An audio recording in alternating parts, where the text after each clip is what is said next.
Semuanya siap diberkati dengan firman Tuhan hari ini. Saudaraku, hari ini khotbah saya rasa penting sekali. Dan ini akan memperlengkapi kita untuk menghadapi apa yang akan terjadi ke depan nanti. Dan sebenarnya bukan ke depan nanti, sudah dimulai sejak sekarang. Ya, tetapi saya berdoa melalui firman Tuhan ini, kita diperlengkapi, kita dipersiapkan sehingga kita kuat untuk menghadapi apa yang sedang dan akan terjadi. Judul khotbah hari ini adalah unshakable, tidak tergoncangkan. Saya percaya bersama Yesus kita semua tidak tergoncangkan. Amin. Nah, kenapa ini sesuatu yang penting? Karena saya melihat dalam hati saya, melihat dalam mata roh saya, bahwa ada begitu banyak goncangan-goncangan yang akan terjadi. Ya, di dalam dunia ini. Dan ini sudah saya sampaikan beberapa kali, tapi hari ini secara khusus kita mau bicara tentang goncangan-goncangan ini. Kita baca di dalam Markus 13 ayat 7 sampai ayat yang ke-8. Dinubuatkan seperti ini. Dan apabila kamu mendengar deru perang, sedang terjadi enggak ini? Sedang terjadi. Atau kabar-kabar tentang perang, janganlah kamu gelisah. Semuanya itu harus terjadi. Nah, kadang-kadang kita tentunya berdoa supaya perang tidak terjadi. Tetapi ternyata Alkitab ngomong ada memang momen-momennya, semuanya itu harus terjadi. Tetapi itu belum kesudahannya.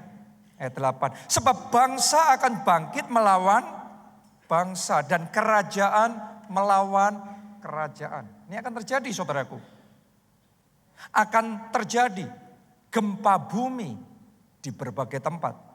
Dan akan ada apa? Kelaparan. Semua itu barulah permulaan penderitaan menjelang zaman baru. Nah, saudara yang kenal sama saya, saudara tahu jenis khotbah-khotbah yang saya sampaikan. Saya selalu akan bicara tentang hal-hal yang positif, hal-hal yang membangun. Dan kalau saudara mendengar saya khotbah hari ini tentang goncangan-goncangan seperti ini sesuatu yang sebenarnya bukan tipikal khotbah saya.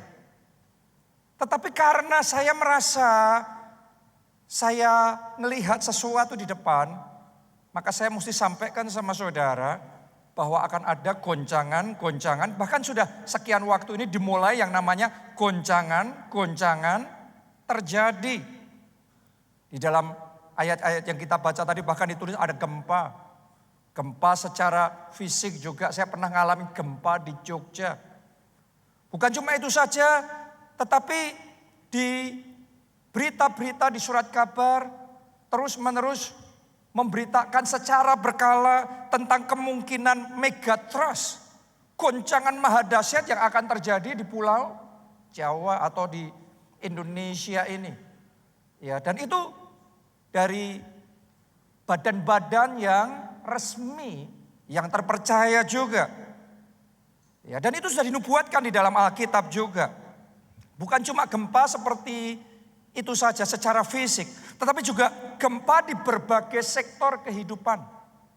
Sekian tahun yang lalu, baru aja manusia, kita semua di seluruh dunia mengalami yang namanya gempa, pandemi, COVID-19. Dan itu menggoncang begitu banyak hal. Terjadi juga gempa secara ekonomi, gempa secara sosial, dan perang di berbagai negara. Bahkan di level pribadi hidup kita masing-masing pun ada berapa banyak dari kita yang juga sedang menghadapi gempa-gempa yang mengerikan. Ya, saya ketemu sama orang yang tiba-tiba gak ada apa-apa, cuma mual-mual dikit, tadinya semuanya baik-baik, sehat semuanya. Tapi ke dokter tiba-tiba diberitahu ada CA, ada kanker.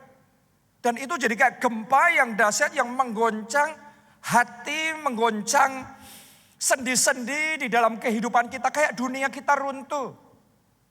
Ada juga orang-orang yang sedang menghadapi gempa secara keuangannya dimulai dari sedikit kesulitan, tapi cari jalan gampang, ambil dipinjol, tidak nyangka akhirnya akan terjerat sedemikian rupa dan akhirnya mengalami kesulitan yang sangat besar dan dipermalukan dan diancam dan mengalami banyak hal yang tidak mudah dan itu menggoncang hidupnya, menggoncang keluarganya secara luar biasa. Saya nggak tahu apakah Anda sedang mengalami, ada di antara saudara yang mungkin sedang menghadapi hal yang sama seperti itu. Ada sebagian lagi yang menghadapi gempa di dalam pernikahannya, gempa goncangan di dalam keluarganya. Sebagian lagi gempa yang dihadapi adalah goncangan di dalam kehidupan rohani. Karena di akhir zaman sudah dinubuatkan banyak nabi palsu. Banyak pengajaran-pengajaran yang akan menyesatkan. Sehingga akhirnya iman sebagian orang mulai goyang.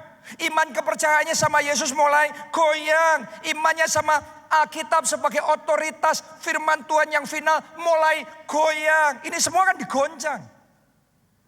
Tapi saya berdoa melalui firman Tuhan hari ini, kita semua terima kekuatan yang baru.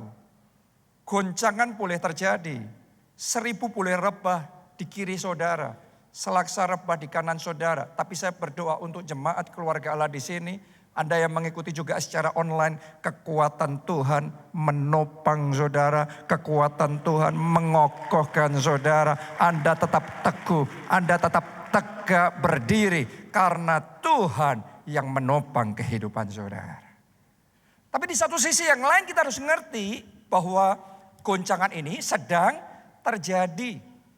Bukan cuma kita yang menghadapi goncangan, tetapi semua orang dan banyak orang di luar sana juga sedang menghadapi banyak goncangan. Dan tentunya ini juga memunculkan satu kesempatan buat saudara dan saya sebagai anak-anak Tuhan. Kesempatan untuk apa? Bersaksi.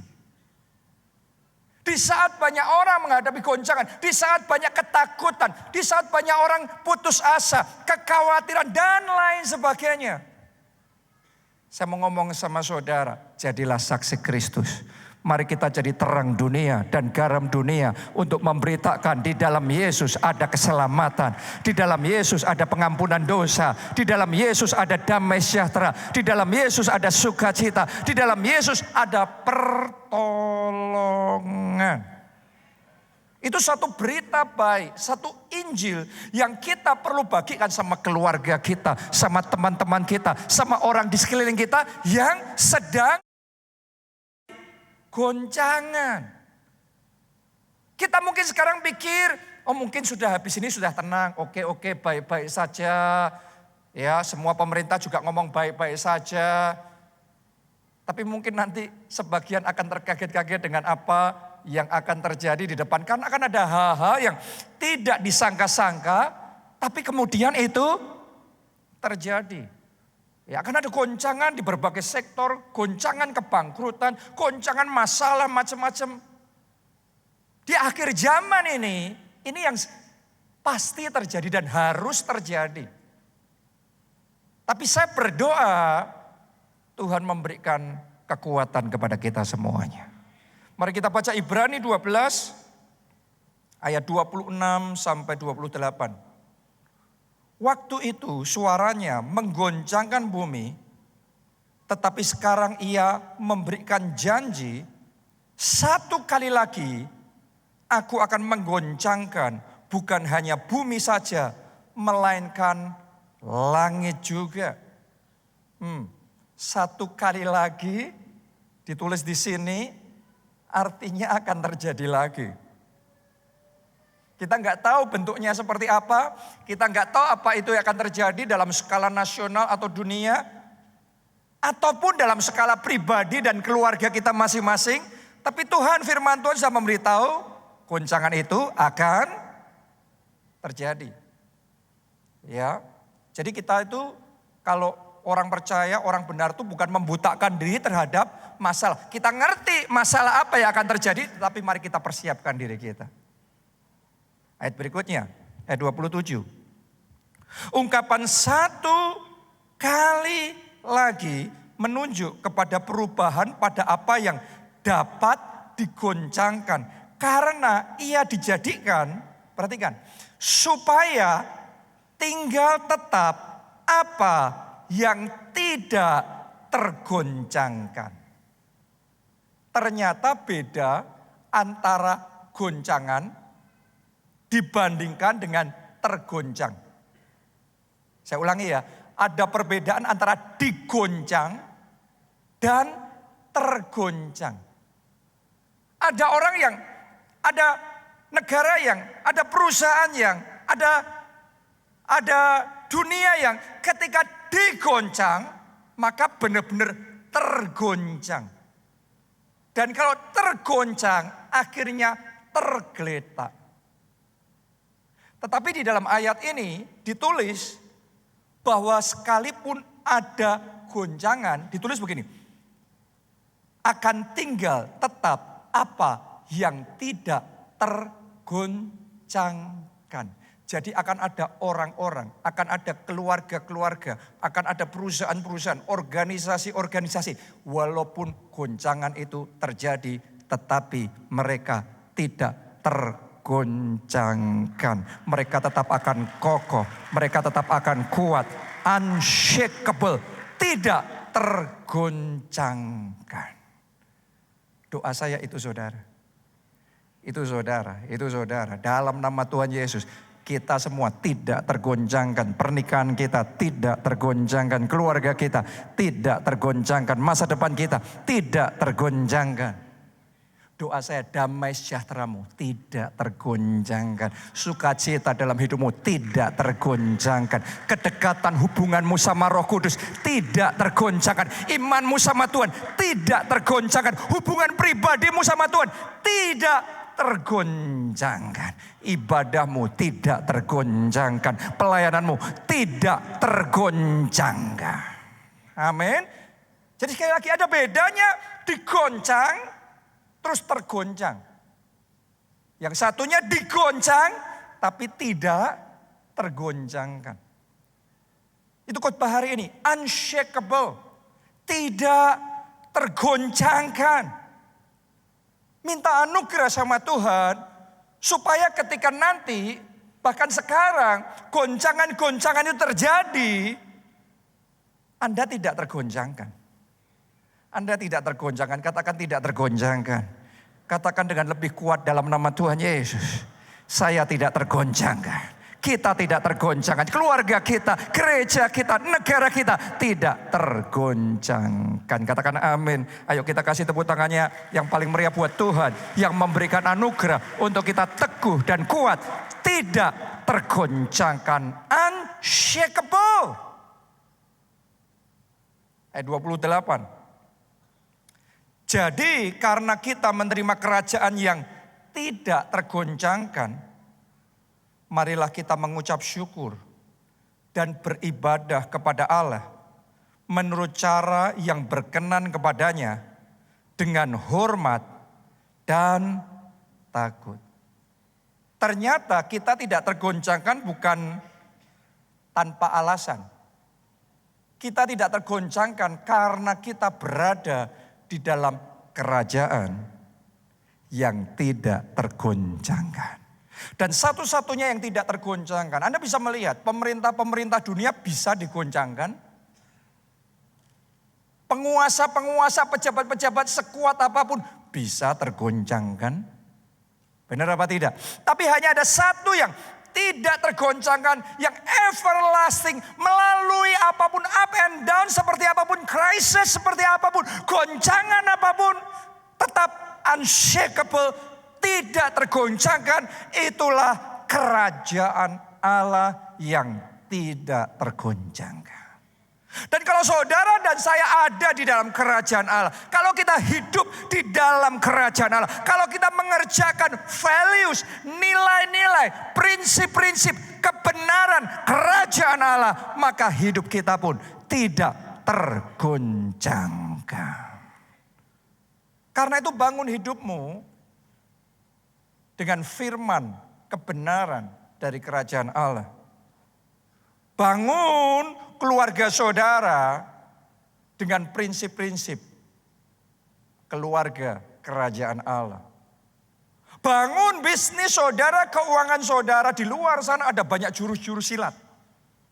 Secara finansial yang kayaknya captivating, kayaknya menarik, kayaknya akan membawa kita langsung kilat kaya saat ini juga. Dan lain sebagainya yang sangat menarik sekali. Tapi saya mau ngomong saudara, Anda bisa melihat berapa banyak orang secepat naik, secepat itu lebih cepat lagi jatuhnya. Ayo bangun hidup saudara. Bersama dengan Tuhan, bersama dengan Allah, bersama dengan kerajaan Allah. Karena kerajaan Allah itu yang tidak tergoncangkan. Keuangan saudara, pelayanan kita, hidup kita semuanya. Pastikan ada di dalam kerajaan Allah. Mengerjakan nilai-nilai kerajaan Allah. Komit dengan kerajaan Allah. Memprioritaskan kerajaan Allah. Maka menghadapi semuanya itu tidak tergoncangkan. Jadi kalau saudara flashback ke belakang, pandemi terjadi, krisis terjadi, resesi terjadi, gempa terjadi, semuanya terjadi.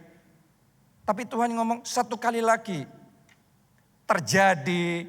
Pertanyaan saya, are you ready? Jangan merasa kuat dengan diri sendiri.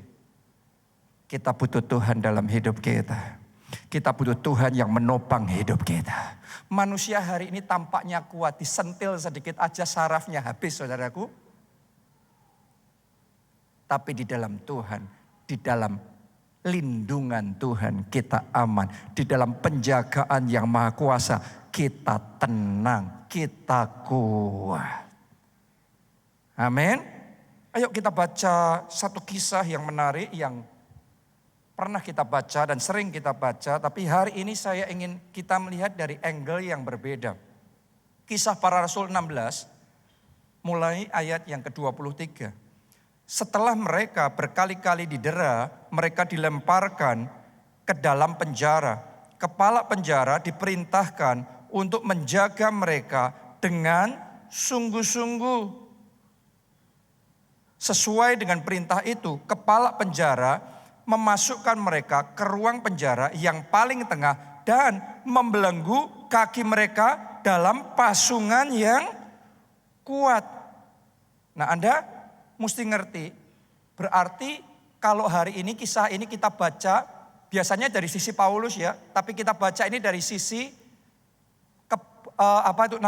perwira yang di dalam penjara itu, kepala penjara itu, berarti dia sudah melakukan tugasnya dengan benar apa tidak? Ini profesional nih, sudah ngerjakan tugasnya dengan baik nih, dengan benar nih. Ayat 25. Tetapi kira-kira tengah malam Paulus dan Silas berdoa dan menyanyikan puji-pujian kepada Allah. Dan orang-orang hukuman lain mendengarkan mereka. Ayat 26. Akan tetapi terjadilah gempa bumi yang hebat. Sehingga sendi-sendi penjara itu goyah. Dan seketika itu juga terbukalah semua pintu dan terlepaslah belenggu mereka semua. Saya mau ngomong sama saudara, ketika gempa yang dari Tuhan itu terjadi, buat Paulus dan Silas itu satu kelepasan, itu satu kemerdekaan. Tetapi buat kepala penjara, itu hal yang lain. Kadang-kadang satu kemenangan, satu berita buat yang satu orang kabar baik, tapi buat satu orang kabar yang mengerikan. Coba Anda lihat ayat berikutnya, ayat 27. Ketika kepala penjara itu terjaga dari tidurnya dan melihat pintu-pintu penjara terbuka, ia menghunus pedangnya hendak membunuh diri. Karena ia menyangka bahwa orang-orang hukuman itu telah melarikan diri. Artinya gempa dan goncangan yang terjadi pada waktu itu meluluhlantakan semua yang ada di dalam kehidupannya. Karena nyawanya yang dipertaruhkan di situ. Kalau Paulus, Silas dan para tahanan itu lepas, dia yang pasti dihukum mati. Dan dipermalukan dan lain sebagainya. Karena itu dia siap-siap mau bunuh diri. Padahal secara profesional dia sudah lakukan tugasnya dengan benar. Dia kerjakan semuanya dengan rapi, dengan teratur. Dia tata hidupnya dengan benar. Kadang-kadang dalam hidup kita juga sama. Kita berusaha menata semuanya dengan baik. Menata keluarga kita dengan baik. Tapi unexpectedly, tidak diduga-duga, tidak disangka-sangka, things happen.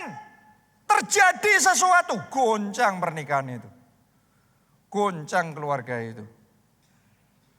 Mungkin ada di antara saudara yang secara pekerjaan, secara bisnis Anda bukan orang yang sembrono. Ada yang mengerjakannya sudah dengan benar, dengan ketekunan, dengan konsistensi, dengan keuletan. Semuanya yang Anda tahu harus dikerjakan. Anda sudah lakukan semaksimal mungkin dengan bertanggung jawab. Tapi selalu akan ada faktor X. Betul apa tidak? Dan kadang-kadang tidak disangka-sangka, wow, dan akhirnya saat ini keadaan saudara seperti telur di ujung tanduk. Kayak kepala penjara ini. Ini sudah mau habis nih. Dia mikir nih kiamat nih, habis nih, mati aku. Mungkin itu yang engkau katakan hari-hari, habis ini bisnisku, habis ini usahaku, semuanya aku bangun. Sekian belas tahun, sekian puluh tahun ini, habis lenyap semuanya. Sampai-sampai kepala penjara itu berpikir mau mengakhiri hidupnya hari itu. Ada berapa banyak orang yang berpikir mau mengakhiri pernikahannya, mengakhiri keluarganya, mengakhiri perjuangannya, mengakhiri visinya. Sebagian lagi seperti kepala penjara ini berpikir mengakhiri dirinya sendiri. Karena nggak kuat menghadapi goncangan yang sedang terjadi. Mungkin sebagian dari saudara bukan satu goncangan, tapi goncangan semuanya beruntun. Dan terjadi bersama-sama dan sampai di satu titik Anda berpikir itu beyond limit. Bukan seperti kayak UC kemarin beyond limit yang baik. Ini problem beyond limit. Ini burden beyond limit. Ini beban beyond limit. Melampaui batas kekuatanmu sehingga akhirnya engkau dalam tahap yang sudah menyerah. Mungkin bukan mau bunuh diri tapi sudah apatis dengan hidup ini, apatis dengan yang namanya firman Allah, apatis dikotbahin seperti, apatis didorong untuk bangkit dan mencoba dan maju lagi sudah kayak sudah percuma semuanya lah. Seperti kepala penjara itu sudah kayak habis deh, habis semuanya. Kita baca ayat berikutnya, ayat 30. Ia mengantar mereka keluar sambil berkata, Tuhan, Tuhan, apakah yang harus aku perbuat supaya aku selamat? Ini pertanyaan kita. Ketika goncangan itu terjadi, apa yang harus aku perbuat supaya aku selamat? Saya berdoa saudara termasuk yang selamat, keluargamu selamat, masa depanmu selamat, bisnismu selamat, karirmu selamat, kehidupan rohanimu selamat, semua dalam kehidupanmu selamat. Pertanyaannya supaya selamat, tidak ikut tergoncangkan ketika goncangan terjadi, kita bisa unshakable. Pertanyaannya tadi apa? Kepala penjara itu, apa yang harus aku lakukan? Jawabannya ada di ayat 31. Jawab mereka. Apa jawab mereka? Baca dengan keras, apa jawab mereka? Percayalah kepada Tuhan Yesus Kristus dan engkau akan selamat. Bukan cuma engkau, tapi engkau dan seisi rumahmu. Semua yang ada dalam hidup saudara selamat. Karena itu percaya. Percaya. Tahukah saudara,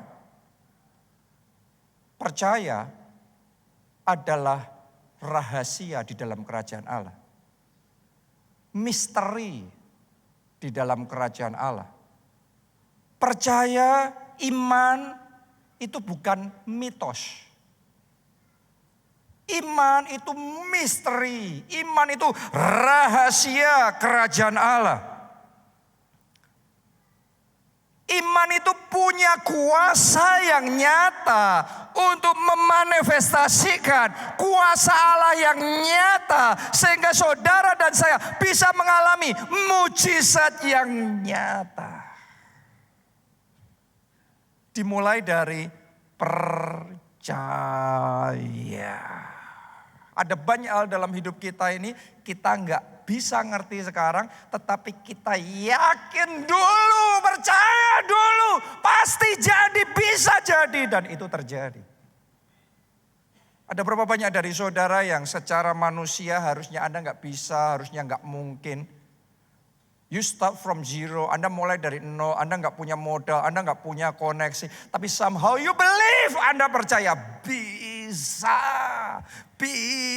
Dan iman saudara takes you beyond. Iman itu membawa saudara melampaui semua batasan, melampaui semua perkataan manusia, prediksi dan analisa manusia. Dan Tuhan membawa engkau berhasil.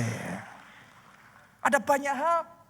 Saudaraku, this is the mystery of faith. Ini adalah misteri dari iman. Ini yang disebut dengan rahasia kerajaan Allah. Kalau saudara dan saya paham tentang hal ini, Anda akan bisa mengakses kuasa Allah. Sehingga mujizat Allah itu bisa nyata terjadi di dalam kehidupan kita.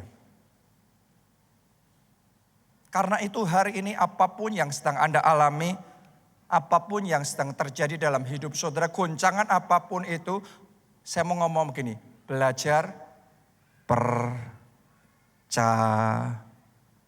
percaya keluargamu masih bisa dipulihkan.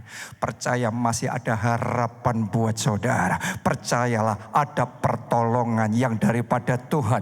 Percayalah jalan-jalan pintu di dalam hidup saudara bisa dibukakan. Walaupun secara manusia engkau sudah habis, tapi Tuhan sanggup turut campur. Tuhan sanggup menolong saudara. Tuhan sanggup memberikan kesempatan berikutnya dalam hidup saudara sehingga engkau bangkit kembali. Percaya Anda disembuhkan oleh Tuhan. Percaya sakit penyakit saudara sembuh oleh bilur-bilurnya. Sakit penyakit kita disembuhkan. Percaya di dalam nama Tuhan Yesus. Dan saudara akan melihat ada kuasa yang bekerja di dalam kehidupan saudara. Tapi pertanyaannya, kenapa banyak orang percaya tapi tidak melihat manifestasi? Percaya, tapi tanpa kuasa. Saya mau ngomong sama saudara, iman itu, percaya itu, mesti menyala. Baru Anda akan melihat manifestasi itu terjadi. Mic saya yang sama yang saya pakai ini, punya potensi untuk dipakai dan bicara seperti ini. Tapi kalau off, kalau tidak menyala, tidak hidup mic-nya, maka apa yang terjadi? Saya coba ya.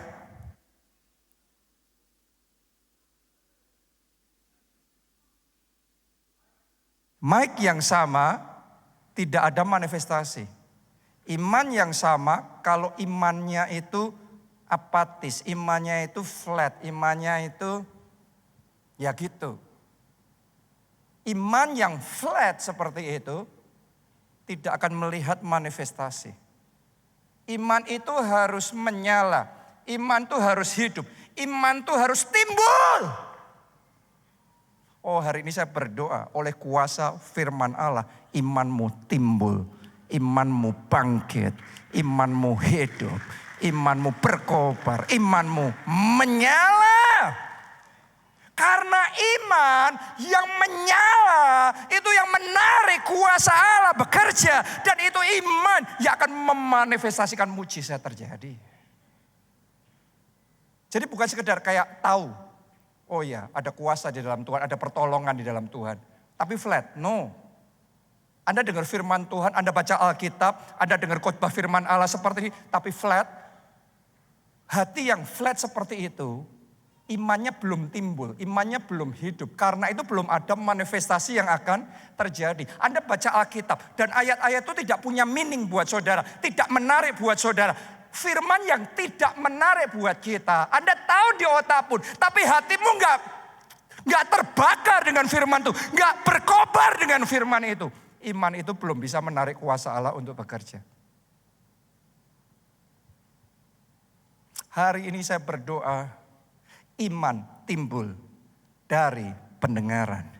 Dan pendengaran oleh firman Tuhan. Saya berdoa hati saudara di tempat ini terbuka lebar oleh firman Allah. Setiap berita kebenaran yang disampaikan oleh firman Allah, Anda tangkap dengan segenap hati. Anda percaya dengan sungguh-sungguh, itu yang akan menimbulkan iman. Kalau di hati saudara ada sesuatu yang timbul, ada iman yang timbul, ada iman yang menyala, ada iman yang berkobar. Iman yang seperti itu, iman yang hidup, iman yang akan menarik kuasa Allah, iman yang akan membuat yang tidak ada jadi ada. Kemenangan ada dalam hidup saudara. Kesaksian akan ada beritakan dalam hidup saudara. Kebangkitan terjadi. Pemulihan keluarga terjadi dalam hidup saudara. Terobosan kemenangan besar terjadi dalam hidup saudara. Saya nubuatkan di tempat ini. Akan ada seseorang yang bisnisnya, keuangannya ngalami 100 kali ganda. Pelipat gandaan terjadi dalam hidup saudara. Buat orang secara manusia, kalau bisnis naik 20%, 30% itu sudah amazing.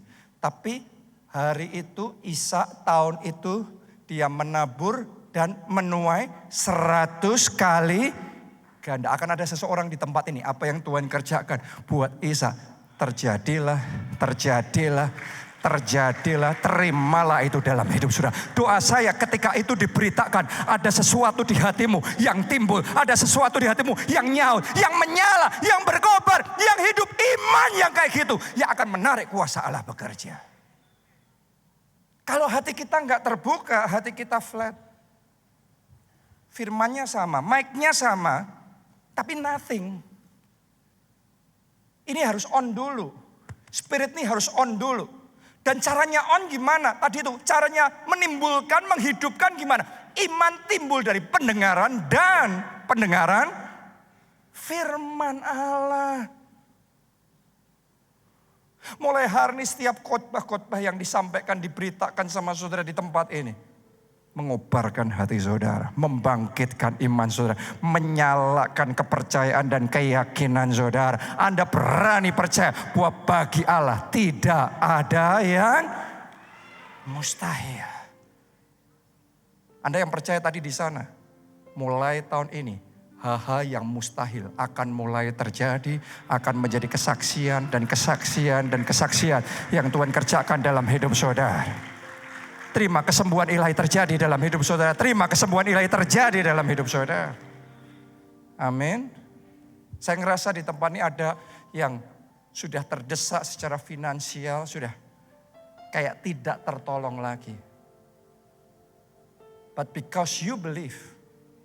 Tapi karena hari ini engkau percaya. Seperti Abraham itu dikasih janji sama Tuhan bakal punya anak. Padahal usianya sudah hampir 100 tahun. Dan gak ada tanda-tanda dia bakal punya anak. Hebatnya gini, walaupun sudah nunggu sekian puluh tahun dan tetap gak terjadi apa-apa, gak ada tanda-tanda dia tetap punya anak, imannya tidak jadi flat. Imannya tidak ngomong ya wis lah, ya udahlah. Kalau iman flat, nothing happen. Hebatnya Abraham ngalami semuanya itu saudaraku. Tapi Alkitab mencatat, sekalipun tidak ada dasar berharap, tapi Abraham berharap kepada Tuhan. Itu iman yang berkobar, itu iman yang hidup. Walaupun semua situasinya negatif, prediksinya negatif, walaupun semua goncangan terjadi, tetapi aku tetap percaya. Kalau ada iman seperti itu, Anda akan melihat kuasa Allah terjadi dalam hidup saudara. Goncangan boleh terjadi, tapi engkau tidak tergoncangkan. Anda unshakable, Anda akan kuat berdiri kokoh. Karena kuasa Tuhan yang menopang hidup saudara. Dan iman saudaraku tidak bisa digantikan dengan ditumpangi tangan, didoakan oleh pendeta. Iman untuk kuasa bekerja, iman harus menyala. Anda baca di Alkitab, Anda akan menemukan waktu Yesus di Nazaret dan melayani mereka, doain mereka. Alkitab mencatat begini, Yesus tidak bisa melakukan banyak mujizat di situ karena ketidakpercayaan mereka. Wow, ternyata Yesus yang penuh kuasa, penuh urapan, paling diurapi sedunia. Kalau ada di tempat melayani orang-orang yang tidak percaya, tercatat Yesus pun tidak bisa melakukan mujizat.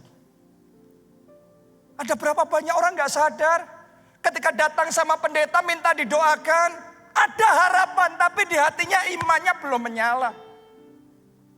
Imannya flat masian. Saudara mau didoakan pendeta, paling terkenal, paling diurapi seperti apapun, Yesus pun yang mendoakan dan melayani saudara. Alkitab sudah mencatat orang-orang di Nazaret itu tidak bisa menerima mujizat, menerima kuasa Allah. Kenapa? Karena ketidakpercayaan mereka. Artinya imannya flat, apatis. Kalau Anda mendengar khotbah ini flat, apatis. Nothing will happen. Anda rugi sendiri. Sebaliknya saudara, ingat gak kisah Hana yang menjerit minta anak sama Tuhan? Terus datang Imam Eli dan ngomong, doamu sudah dijawab. Sudah tahukah Anda, Imam Eli ini imam yang gak bener. Bener gak? Ini imam yang kacau nih. Terus deklarasi profetik, Hana doamu sudah dijawab. Ngasal saudaraku, ngasal. Tadinya dia baru mikir nih Hana mabuk.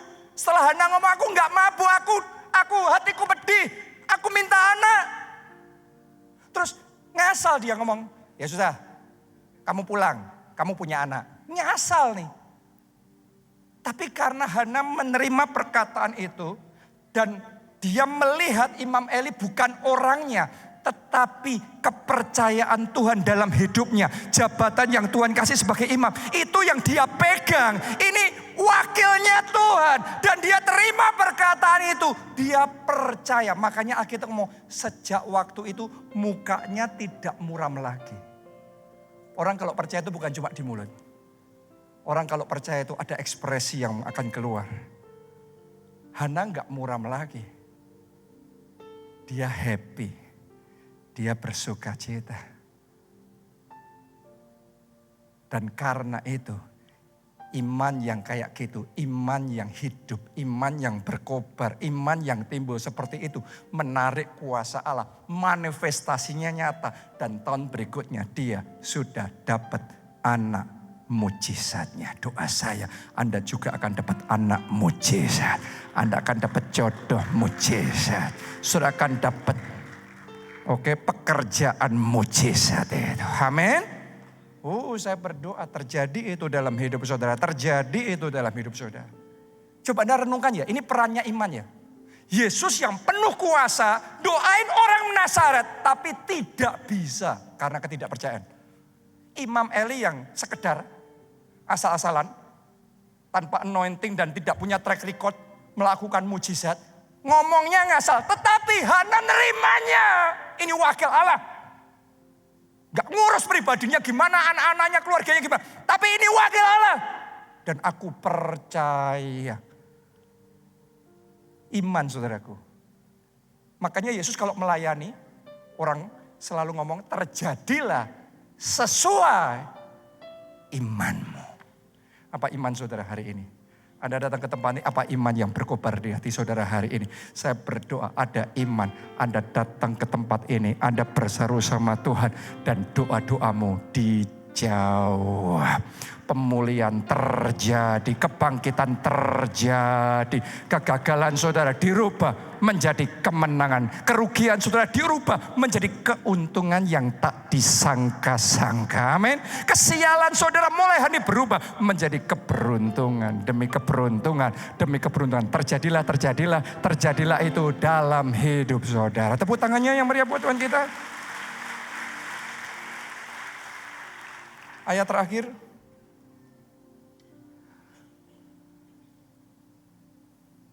Ayat 32 dan 33. Lalu mereka memberitakan firman Tuhan kepadanya dan kepada semua orang yang ada di rumahnya. Pada jam itu juga kepala penjara itu membawa mereka membasuh bilur mereka. Seketika itu juga ia dan keluarganya memberi diri dibaptis. Jadi ternyata kepala penjara itu percaya dan hari itu dibaptis.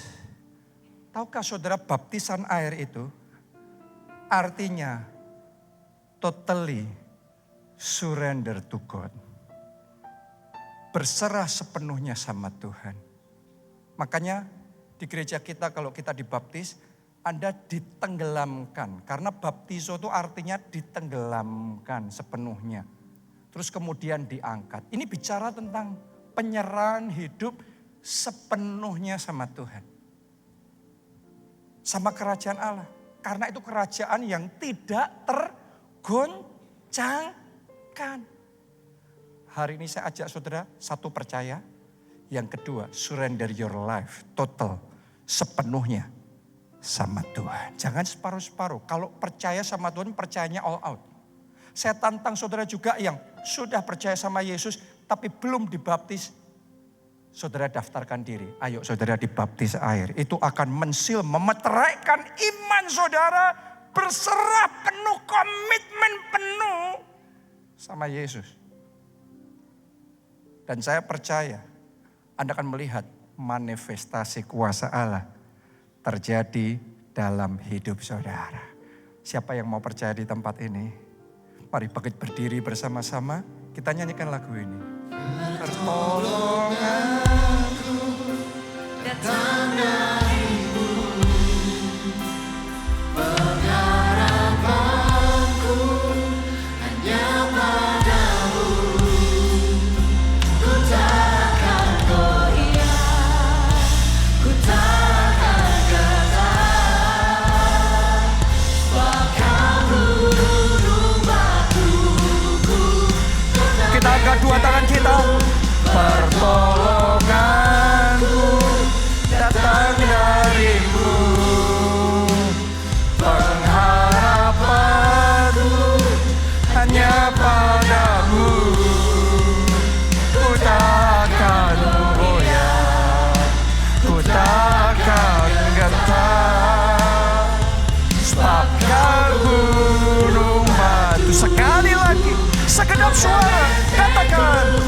Pertolonganku datang darimu, pengharapanku hanya padamu.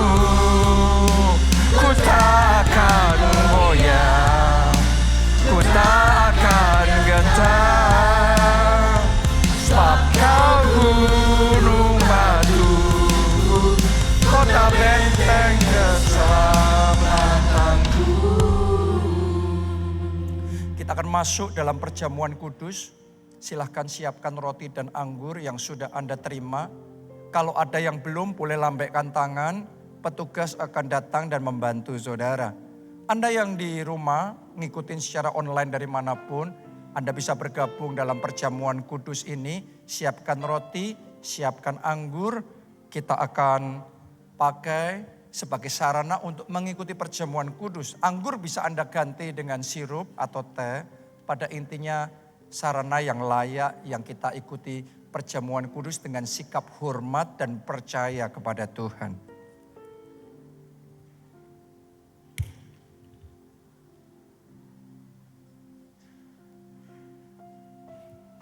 Sekarang kita angkat roti itu di tangan kanan kita. Malam itu, dalam perjamuan terakhir Tuhan bersama dengan murid-muridnya, Ia mengangkat roti. Kemudian memecah-mecahkannya serta berkata, inilah tubuhku yang diserahkan bagi kamu sekalian.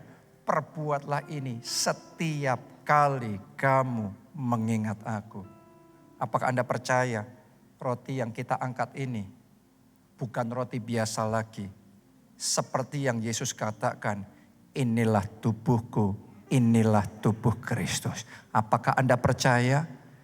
Ayo kita terima bersama dalam nama Tuhan Yesus.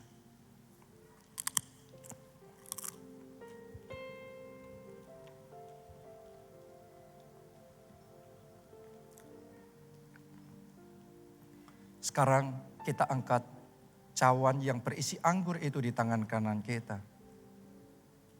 Demikian pula Tuhan mengangkat cawan itu.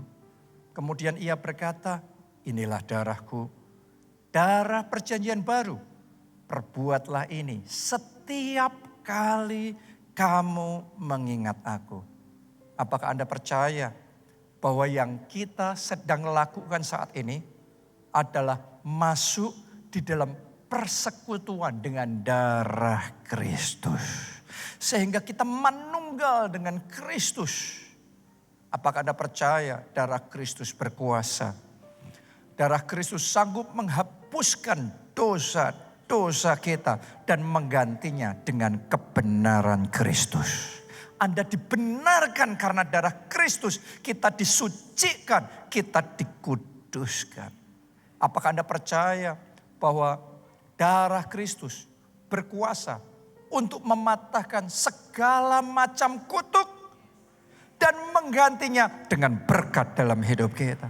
Apakah Anda juga percaya bahwa darah Kristus berkuasa menyembuhkan sakit penyakit saudara, sehingga oleh bilur-bilurnya sakit penyakit kita disembuhkan? Anda yang percaya ada kuasa di dalam darah Kristus itu, mari dengan iman kita terima bersama-sama dalam nama Tuhan Yesus.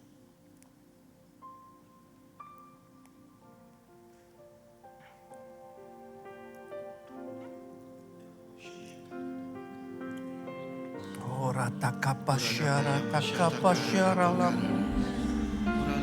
Ora lawasyara lamu. Let's worship Him. Sembah Yesus, sembah Dia, haleluya. Ora lama syara lamu.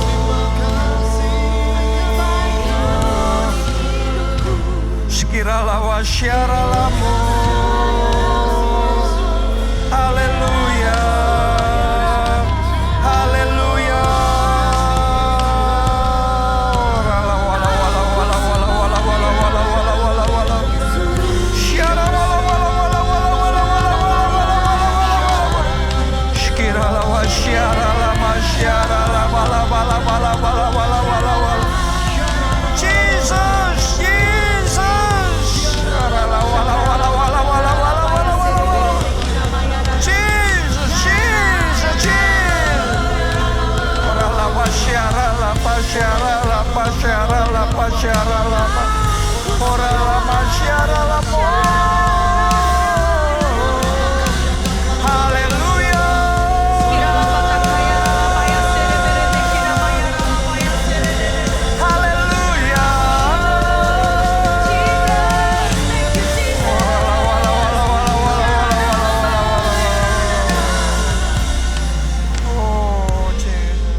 Saudaraku, rema firman Tuhan hari ini unshakable. Saya berdoa kita semua terima anugerah dari Tuhan sehingga hidup kita unshakable. Karena di tengah zaman di mana begitu banyak goncangan terjadi. Dan Tuhan juga katakan satu kali lagi. Artinya belum selesai. Ini akan ada goncangan lagi. Tapi doa saya, sekalipun ada goncangan terjadi, kita semua tidak tergoncangkan. Siapa mau terima anugerah untuk tidak tergoncangkan? Angkat dua tangan saudara. Mari katakan bersama-sama, Tuhan Yesus. Lebih kuat katakan, Tuhan Yesus. Beri aku anugerah untuk tidak tergoncangkan. Dunia boleh bergoncang, tetapi bersama Tuhan aku tidak tergoncangkan. Mari angkat suara berdoa, saudaraku, berdoa. Beri kami anugerah itu Tuhan, untuk tidak tergoncangkan.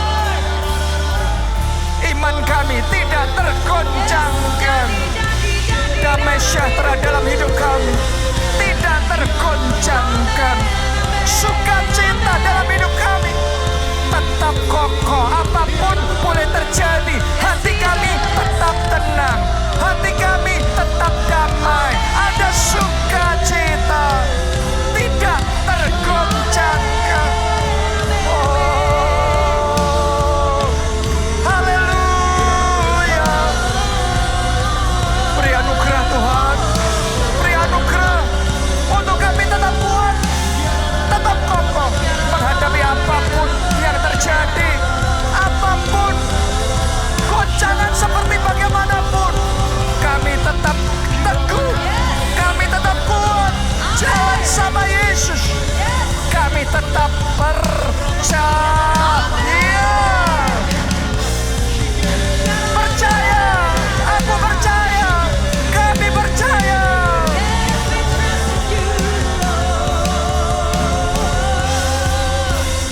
Pertolonganku datang darimu, pengharapanku hanya padamu. Amen. Kami percaya, ku tak akan gentar, sebab kau gunung batuku. Sekarang cepat saja, cepat sendiri. Pertolongan. Ini iman kami. Engkau pertolongan, Engkau pengharapan, Engkau andalan, Engkau kekuatan. Ku tak akan goyah, ku tak akan gentar. Mari semuanya, semuanya katakan, pertolonganku datang darimu, pengharapanku hanya padamu. Haleluya.